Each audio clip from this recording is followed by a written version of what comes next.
The boutique's frigid air conditioning cut like a razor. LED lights reflected off the gilded mirrors, creating an artificial glow that hurt the eyes. The scent of Italian leather mixed with the saleswomen's French perfume created a suffocating atmosphere of calculated luxury. Sandra pushed open the glass door, her heels echoing on the polished marble. She clutched a silver tablet to her chest, her eyes scanning every detail of the store as if she knew every inch of it. The racks organized by color, the mannequins perfectly aligned, the saleswomen in impeccable uniforms pretending to smile. 3 white customers fiddled with silk dresses near the window, whispering between snickers. One of them pointed discreetly at Sandra, raising an eyebrow. The other covered her mouth with her hand, as if hiding a private joke. Claudio emerged from the back of the store like a predator emerging from its hiding place, wearing a navy suit, his hair gelled with gel, and a smile that didn't reach his eyes. He walked toward Sandra with long strides, chest out, hands clasped behind his back. The posture of someone who feels like he owns the world. You can't just stand here and watch. His voice cut through the air like a whip. Are you going to buy it? Or are you going to get in the way? The sound of Sandra's heels stopped abruptly. The murmur of the customers ceased. Even the air conditioning seemed to lessen its noise, as if the store itself were holding its breath. Sandra looked up slowly, meeting Claudio's gaze. There was no surprise there, just a deep, familiar weariness. In her mind, Grandma Conceiçon's voice echoed like an ancient mantra. Daughter, you will arrive in places where your presence will be uncomfortable just by being there. But remember, you have the same right to occupy any space. I'm just observing, Sandra replied, her voice low but firm. My store. The words came out as a whisper, barely audible, but they were enough to make Claudio frown. One of the customers stopped fidgeting with her clothes. The younger saleswoman, Jessica, looked up from behind the counter, her eyes wide.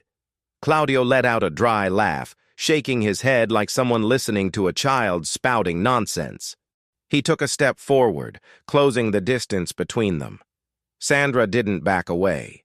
At that moment, he didn't know who he was talking to, but she knew exactly who he was. The echo of the word mine still hung in the air when Claudio raised his hand.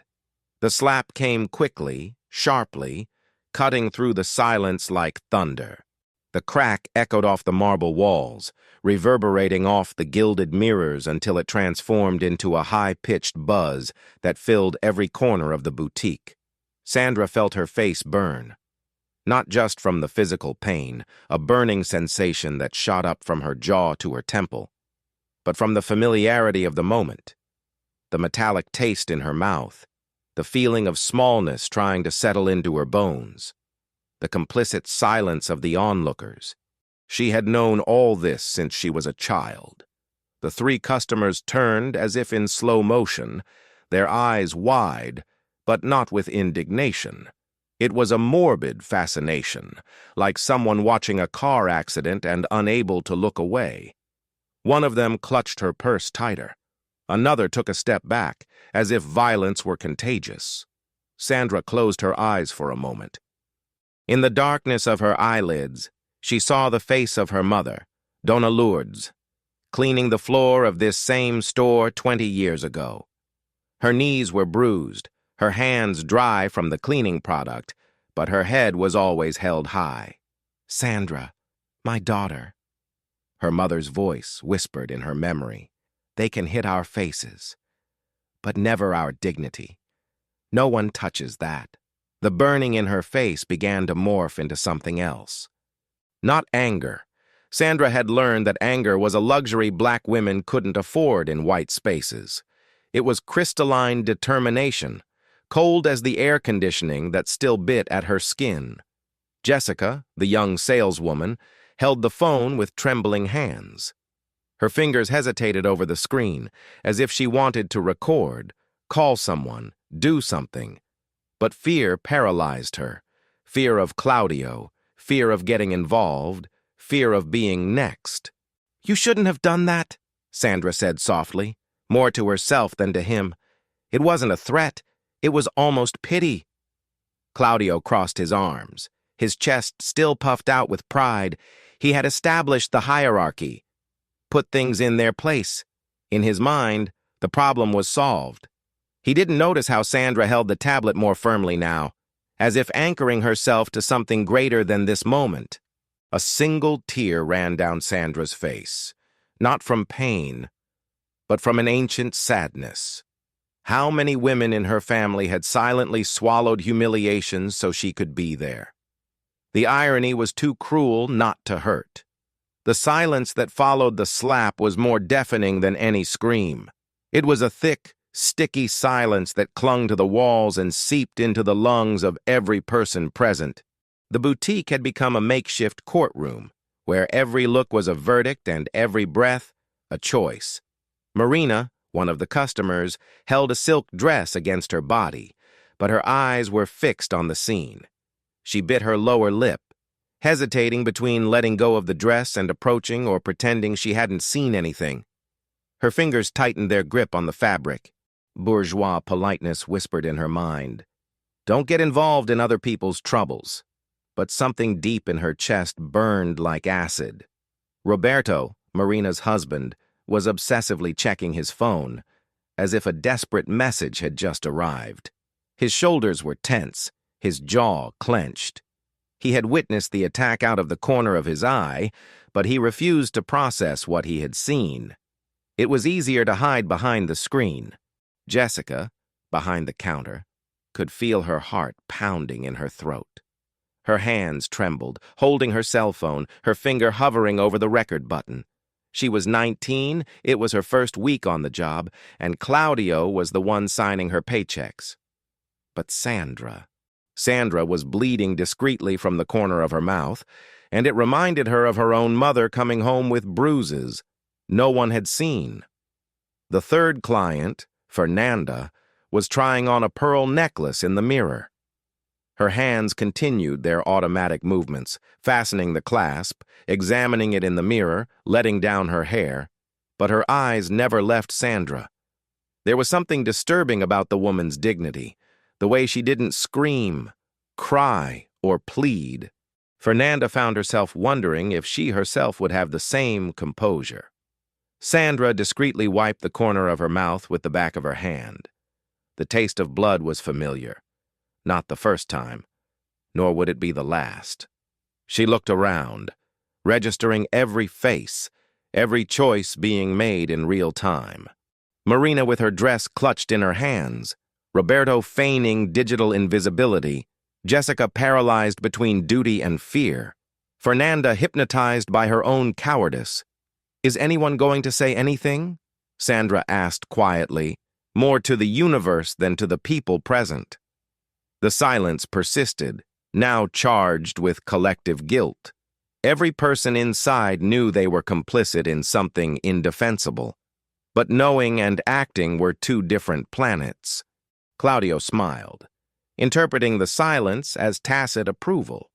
He had won another battle against someone who didn't know his place. How many crimes happen when good people choose not to see? The tablet slipped lightly between Sandra's fingers, and for a moment she was no longer in the cold boutique. It was 1998, and she was 8 years old, sitting on the cold marble floor of this very store, waiting for her mother to finish cleaning. The memory hit like a warm wave against the chill of the air conditioning. Donna Lourdes was scrubbing the same floor where Sandra was now discreetly bleeding, using an old rag and a bucket of water that grew cloudy with each stroke. Her mother's legs ached. Sandra could tell by the way she leaned on her knees with each movement. "Why can't we use their bathroom, Mom?" The childish voice echoed in Sandra's adult mind. "Because it's not for us, daughter." But one day, Donna Lourdes had stopped scrubbing for a moment, looking around the empty store. "One day you'll walk in through the front door, wearing expensive shoes, and they'll have to respect you." Sandra blinked hard, coming back to the present. The taste of blood in her mouth had the same bitter taste of injustice her mother had swallowed for years. She clutched the tablet to her chest, feeling the weight of the digital documents inside: contracts, deeds, payment receipts. Each file was a tear from her mother turned into letterhead. The next image came quickly. Sandra, 25, with a degree in business administration, was rejected in 12 consecutive interviews. Always the same vague excuse: she's not the profile we're looking for, while white candidates with half her qualifications were hired. Then, at 30, finally landing her first decent job, but having to work twice as hard to prove she deserved it.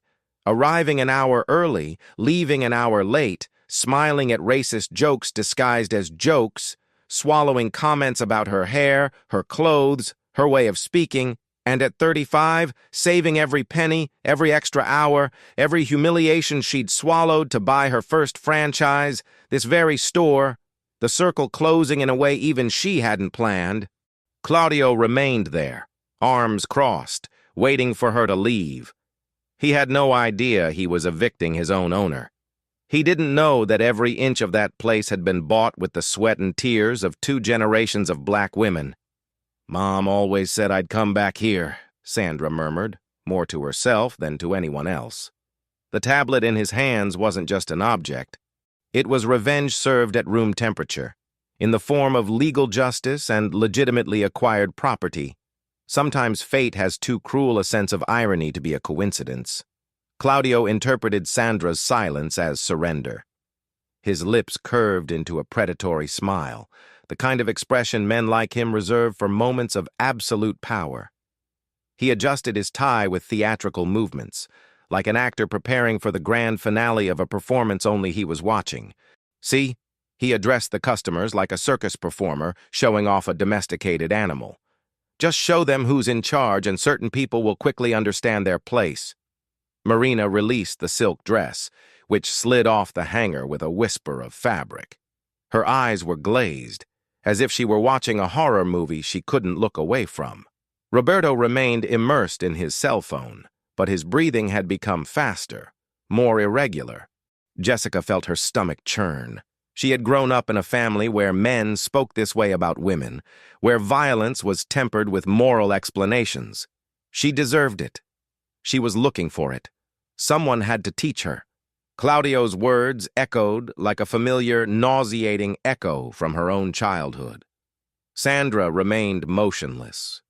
But something had changed in her posture. She was no longer hunched over with pain or shock. She stood erect, almost solemn, like someone who had just made an irrevocable decision. Her fingers glided across the tablet screen, navigating through folders organized with surgical precision. People like her. Claudio continued his venomous monologue, growing in confidence with each word. Think they can walk in anywhere, demand anything. But they have to learn that respect is earned, not demanded. It was then that the first turning point occurred. Fernanda, who until then had remained mesmerized by her own reflection in the mirror, slowly removed the pearl necklace from her neck. Her fingers trembled, not from fear, but from a growing anger that was beginning to boil in her veins. She had been raised to be polite, to avoid making scenes, to avoid getting involved in other people's troubles. But there was a limit to everything. Sandra finally looked up from her tablet. There were no tears. There was no pleading. There was something much more dangerous. There was peace. The peace of someone who knows exactly what they're going to do and has all the resources to do it. Claudio Silva Santos, CPF 123-4456-78900, hired in March 2020 under the CLT regime, she said softly, reading directly from the screen. 3 warnings for inappropriate behavior with customers. 2 complaints of moral harassment filed by HR. Claudio's smile wavered like a candle in the wind. Knowledge can be the silentest and most lethal weapon of all. The sound of the tablet being turned over echoed through the boutique like the banging of a gavel. Sandra held the device with both hands, the screen facing outward, displaying a document that glowed under the LED lights like a divine decree. The heading was unmistakable: Franchise Agreement, Boutique Eleganza. Claudio blinked several times, as if trying to focus on an out-of-reach image. His pupils dilated when he could read the name in bold letters at the top of the page. Sandra Lourdes Santos, legal owner. That's a lie, he stammered. But his voice had lost all its previous authority. It was the sound of a man watching his own world crumble in real time. Jessica let out an audible sigh, a mixture of relief and shock that cut through the silence like a blade. Her hands trembled as she held her phone, but this time for a completely different reason. She had witnessed the exact moment the victim revealed himself to be the judge. Marina took 3 steps forward, abandoning any pretense of bourgeois discretion. Her eyes scanned the document on the tablet, absorbing every line, every seal, every signature. A part of her, the part that always knew when something was deeply wrong, felt an almost physical satisfaction seeing justice materialize. Sandra slowly turned the tablet, allowing everyone in the store to see the document. There was no rush in her movements, no thirst for revenge. There was something much more powerful. Dignity was being restored through legitimate means. Boutique Eleganza, Branch 247, acquired in January of this year, she said firmly, each word weighing like lead. Initial investment, 350,000 reais. Inventory renewal, 80,000. Facilities renovation, 40,000. Fernanda let go of the pearl necklace, which fell to the floor with a soft clink. The sound made Claudio turn sharply, as if waking from a nightmare to discover he was still asleep. Sandra's face didn't betray triumph. It displayed a deep, ancestral sadness of someone who carries generations of injustice on her shoulders. She looked around the store, her store, and for a moment saw not only the present, but also the past and future intertwining in a complex dance of historical reparation.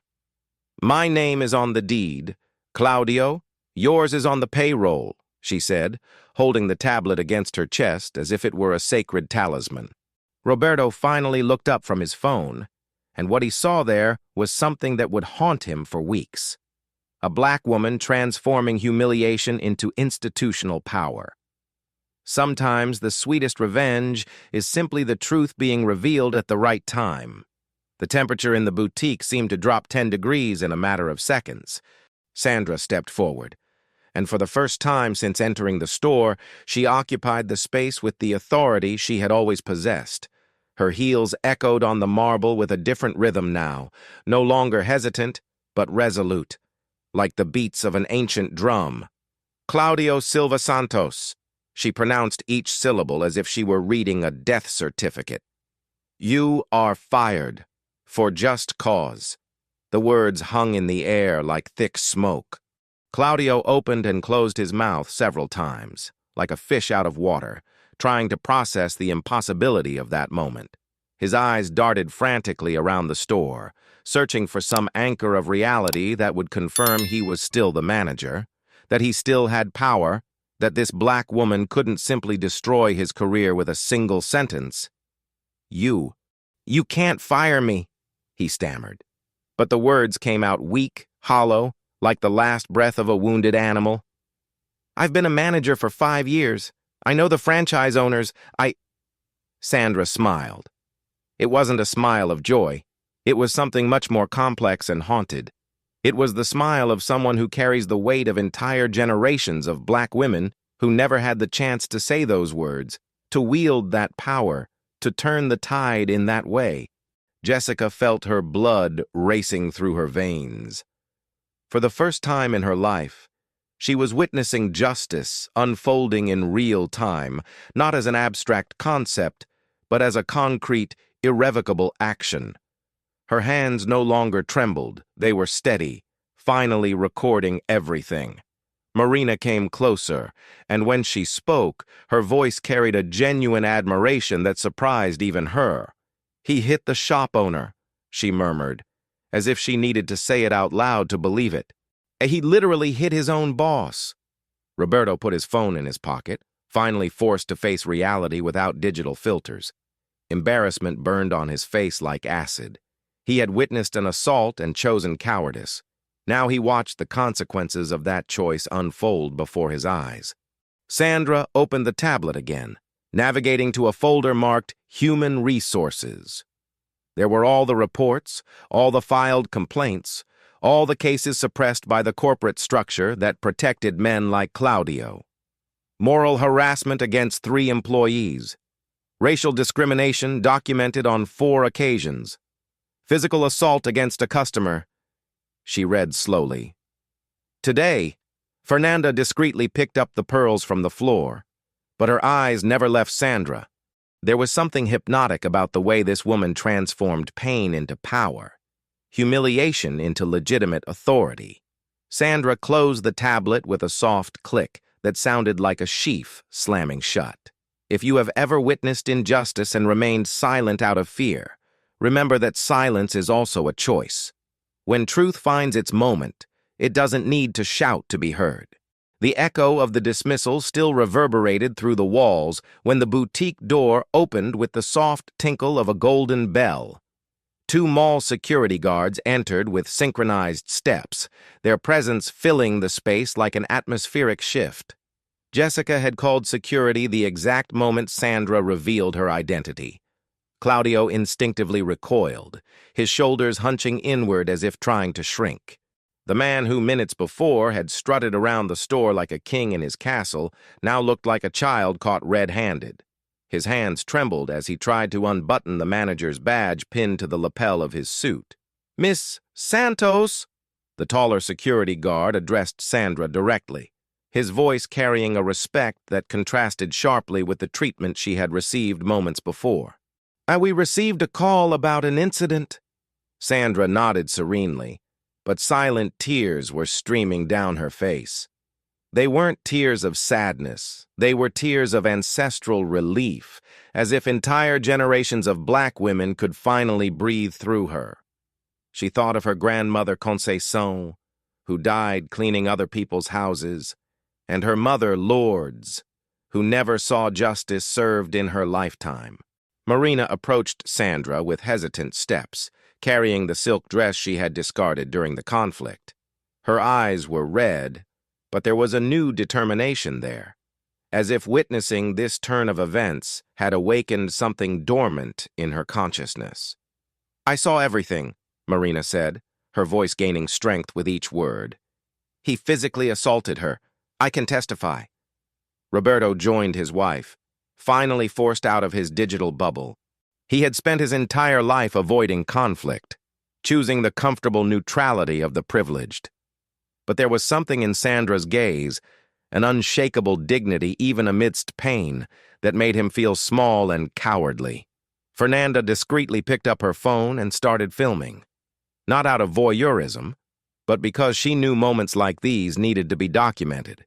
History was being rewritten there, one twist at a time. Jessica emerged from behind the counter with a makeshift bouquet of flowers from the display case, white roses that were supposed to be decorating a mannequin, but now served as an apology offering. Her hands were still shaking, but this time with genuine emotion. "I'm sorry," she whispered to Sandra, holding out the flowers. "I should have done something from the beginning." Sandra received the bouquet as if it were the most valuable trophy in the world. The scent of the roses mingled with the smell of leather and air conditioning, creating a fragrance she would cherish forever. Claudio was escorted away by security in absolute silence, his career, his reputation, his sense of power, all shattered in less than 20 minutes. Share this story with someone who needs to understand that justice may be slow, but when it comes, it is definitive. Sometimes the sweetest revenge is simply the truth finding its perfect moment. 3 weeks later, Sandra stood in the same spot where she had bled, but the boutique felt like a different world. The LED lights still shone on the polished marble, but now they illuminated diverse faces: black employees, brown employees, a trans manager named Camilla, customers of all colors browsing the racks without fear of judgment. The scent of Italian leather lingered, but now it mingled with the perfume of small, everyday victories. Sandra had transformed not only the store, but the very idea of who belonged there. On the main wall, where previously there had been only a generic corporate photo, now hung a gold-framed image, Donna Lourdes smiling, holding a broom in one hand and a university diploma in the other. It was a montage Sandra had created on the computer, combining two photos separated by decades, symbolizing the bridge between the cleaning past and the present of ownership. Jessica, promoted to supervisor, organized the display with precise movements. She had learned that witnessing injustice and failing to act was a form of violence. Now she trained the entire team on diversity, inclusion, and, most importantly, how to recognize and stop discrimination. A black girl of about 10 walked into the store holding her mother's hand, her eyes shining when she saw Sandra behind the counter. It was the same look Sandra had had as a child, a mix of wonder and hope, as if she were seeing a possible future materialized in the form of a woman who looked just like her. "Mom, she looks like me," the girl whispered, not knowing that Sandra could hear. Sandra approached, crouching down to the child's level. She held a printed copy of the franchise agreement, the same document she had used to defend herself weeks ago. "What's your name?" Sandra asked softly. "Isabella," the girl replied, shy but curious. Sandra held out the paper to Isabella, allowing her to touch the golden letters of the official coat of arms. "Isabella, one day you too can own a place like this, or any place you want," she said, her voice carrying the weight of ancient promises finally fulfilled. "Your presence is not a favor. It is a right." Isabella's mother swallowed, her eyes welling up. She had grown up in a time when women like Sandra were the exception. Seeing her daughter see this as normal was a silent revolution happening in real time. Sandra stood, looking around the store, which now pulsated with diverse and dignified life. In the window, a mannequin displayed a dress she had chosen herself, and beside it hung a small, discreet sign. "This store celebrates all colors, all shapes, all stories." If this story made you feel proud, angry, or hopeful, share it with someone who needs a reminder that our spaces exist and our presence matters. And don't forget to like and subscribe to the channel. Remember, representation saves lives. It's not enough to win. We must occupy, transform, and remember that we are here to stay.